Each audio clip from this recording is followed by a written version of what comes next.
جنت میں جنت کا فرشتہ پہلے بلاتا ہے اس صحابی رسول کو جو 1 سال بعد فوت ہوئے، جو زیادہ صدقہ و خیرات نہیں کرتے تھے، عبادات کی کثرت بھی نہیں تھی. ان کو بلایا تو اس کے کافی دیر بعد ان کو جنت میں داخل کر دیا. کافی دیر بعد پھر اس صحابی رسول کو بلایا جو صدقہ و خیرات کثرت سے کرتے تھے، عبادات کی بھی کثرت تھی، جنگ کے دوران شہادت کی موت بھی ان کو نصیب ہوئی تھی. پھر ان کو بلایا، ان کو بھی جنت میں داخل کر دیا. میں نے بھی چاہا میں بھی اندر داخل ہو جاؤں.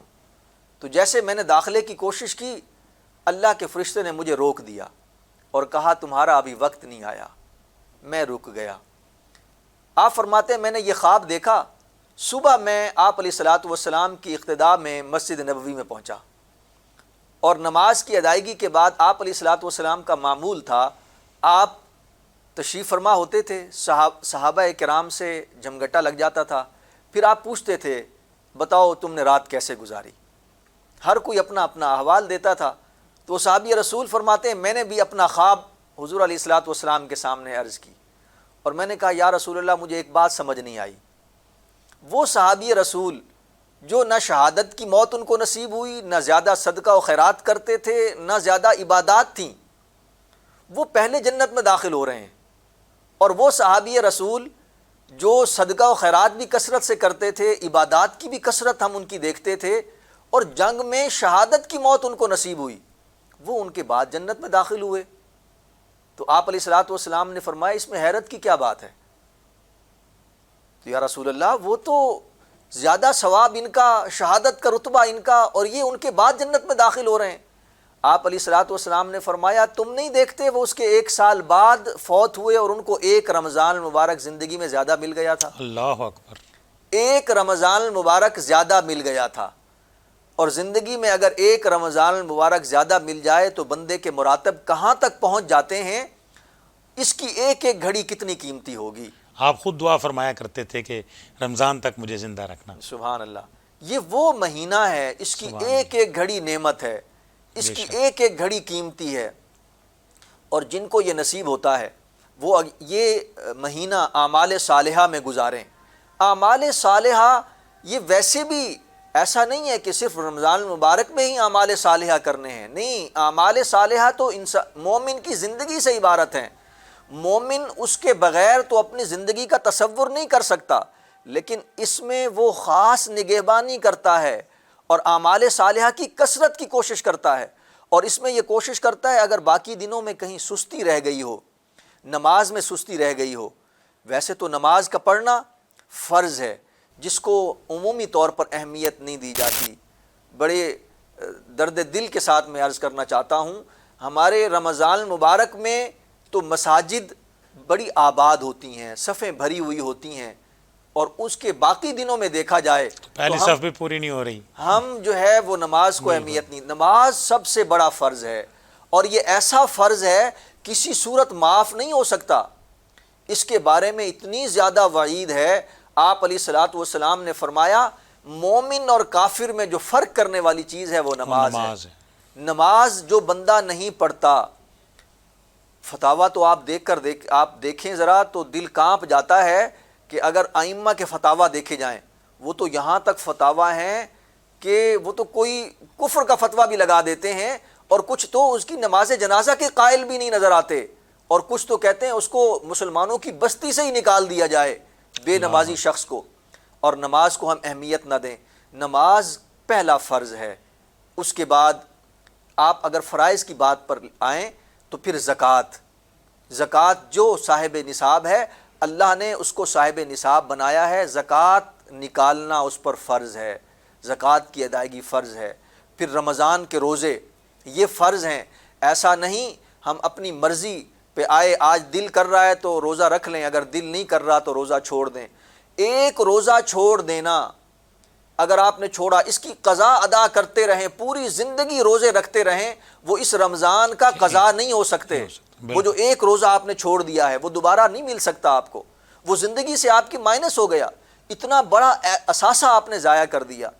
یہ مومن جب اب اس اہمیت کو سمجھتا ہے اس اہمیت کو سمجھتا ہے کہ اللہ رب العزت نے میرے اوپر کتنا بڑا کرم فرمایا ہے، رمضان المبارک کا مہینہ عطا فرمایا، یہ سعادت والی گھڑیاں وہ ایک ایک لمحہ بھی ضائع نہیں کرتا۔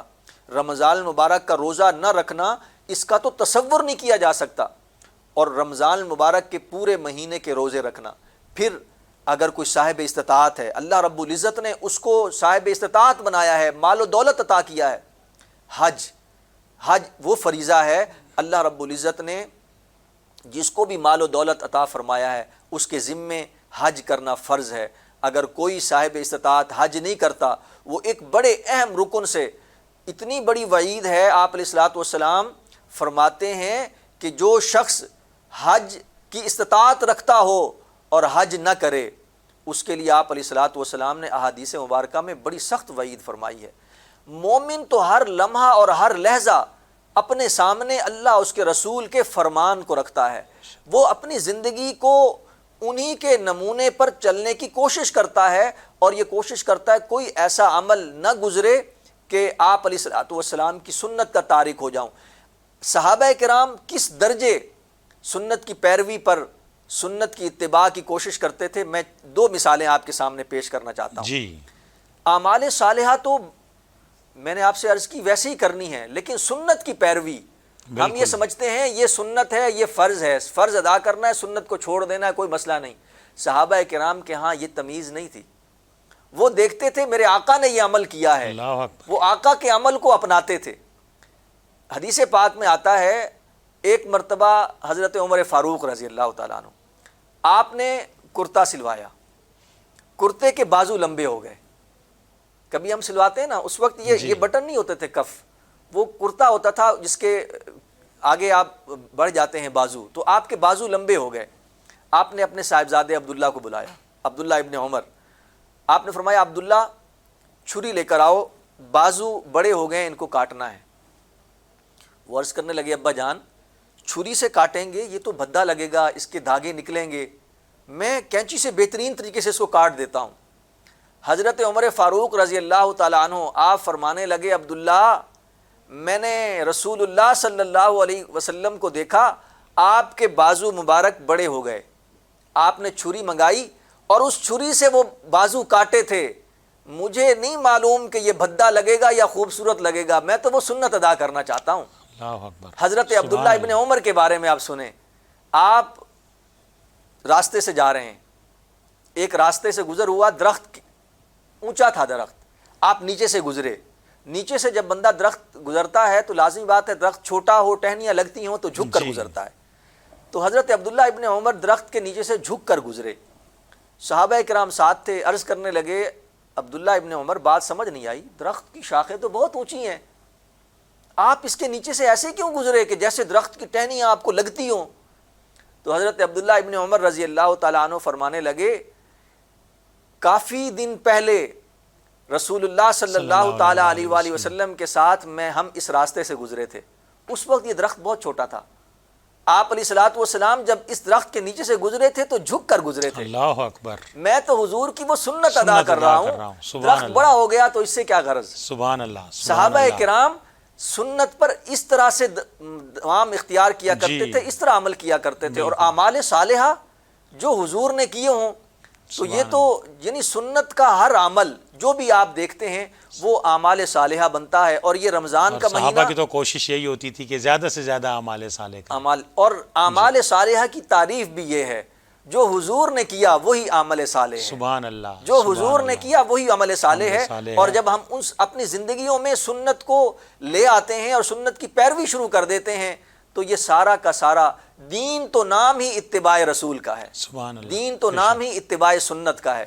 تو رمضان میں ہمیں خاص طور پر کوشش کرنی چاہیے، پانی پینا ہے تو کیسے پینا ہے، کھڑے ہونا ہے تو کیسے اٹھنا ہے، تو کیسے اٹھنا ہے، سونا ہے تو کیسے سونا ہے، عبادت کرنی ہے تو اس طریق پر کرنی ہے جس طریق پر آقا نے کی ہے، تو یہ ساری زندگی ہماری عبادت بن جائے گی۔ سبحان اللہ، بڑی مہربانی محترم جناب پروفیسر حافظ محمد رضوان یاسین صاحب، آپ نے آج کا جو موضوع تھا روزہ اور اعمال صالح، اس پر بڑی مفصل گفتگو آپ نے فرمائی اور ہر پہلو کو آپ نے ماشاءاللہ بہت عمدہ انداز میں ٹچ کیا۔ آپ کی تشریف آوری کا بہت بہت شکریہ۔ جزاک اللہ۔ ناظرین اکرام، آج کا ہمارا موضوع تھا روزہ اور اعمال صالح۔ تو اس موضوع پر محترم جناب پروفیسر حافظ محمد رضوان یاسین صاحب، لیکچرر شعبہ علوم اسلامیہ، institute of southern Punjab Multan, آپ نے بہت عمدہ انداز میں گفتگو فرمائی، اور ضرورت اس امر کی ہے کہ ہم بھی رمضان المبارک میں اور غیر رمضان میں بھی زیادہ سے زیادہ اعمال صالح کریں۔ اور جیسا کہ ابھی پروفیسر صاحب فرما رہے تھے کہ اس میں یہ نہیں ہے کہ ہم نے صرف عبادات، ہمارا فوکس صرف عبادات ہوتی ہے، میں نے نماز پڑھ لی، میں نے روزہ رکھ لیا، میں نے حج کر لیا، تو میں نے، بلکہ نہیں، زندگی کا ہر لمحہ اللہ اور اس کے رسول کے حکم کے مطابق ہو تو گویا عبادت ہے۔ ہم کھانا کھا رہے ہیں، اگر ہم ہاتھ دھو کے بسم اللہ پڑھ کے دائیں ہاتھ سے کھائیں تو یہ بھی ہماری عبادت ہے۔